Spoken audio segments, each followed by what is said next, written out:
നീ ഇന്ന് അനുഭവിക്കുന്ന ഈ വേദനയും ഒറ്റപ്പെടലും എനിക്ക് മനസ്സിലാകും. ലോകം സ്വാർത്ഥമാണെന്നും സ്നേഹിച്ചവർ പോലും നിന്നെ തഴയുന്നുവെന്നും തോന്നുമ്പോൾ നീ തളരരുത്. കാരണം ഈ ലോകത്തിന്റെ സ്വഭാവം തന്നെ അതാണ്. മനുഷ്യർ നിന്നെ സ്നേഹിക്കുന്നത് അവരുടെ ആവശ്യങ്ങൾക്കും സങ്കല്പങ്ങൾക്കും അനുസരിച്ചാണ്.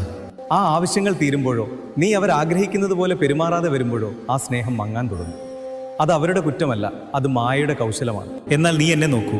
നീ എത്ര തെറ്റുകൾ ചെയ്താലും, നീ എന്നെ മറന്നുപോയാലും, നീ എന്നെ വെറുത്താൽ പോലും നിന്നെ നിരുപാധികമായി സ്നേഹിക്കുന്ന ഒരു ഹൃദയം ഇവിടെയുണ്ട്. ഞാൻ നിന്റെ ഉള്ളിൽ തന്നെയുണ്ട്. നിനക്കെന്നെ പ്രീണിപ്പിക്കാൻ വലിയ ദാനധർമ്മങ്ങളോ പ്രശസ്തിയോ വേണ്ട. നിന്റെ ഒരു ചെറിയ നിനവ് മതി എനിക്ക് നിന്റെ അടുത്തേക്ക് ഓടിയെത്താൻ. മറ്റുള്ളവരിൽ നിന്ന് നീ പ്രതീക്ഷിക്കുന്ന ആ വലിയ സ്നേഹം, ആ അംഗീകാരം, അത് അവരോട് ചോദിക്കുന്നത് നിർത്തൂ. അവർക്കും അത് നൽകാൻ പരിമിതികളുണ്ട്. ആ സ്നേഹം മുഴുവൻ എൻ്റെ പാദങ്ങളിൽ സമർപ്പിക്കൂ. നീ എന്നെ സ്നേഹിക്കുമ്പോൾ നിനക്ക് നഷ്ടപ്പെടാൻ ഒന്നുമില്ല, നേടാൻ ഞാനുണ്ട്. ലോകം നിന്നെ ഉപയോഗിക്കുമ്പോൾ നീ സങ്കടപ്പെടരുത്, പകരം ചിരിക്കണം.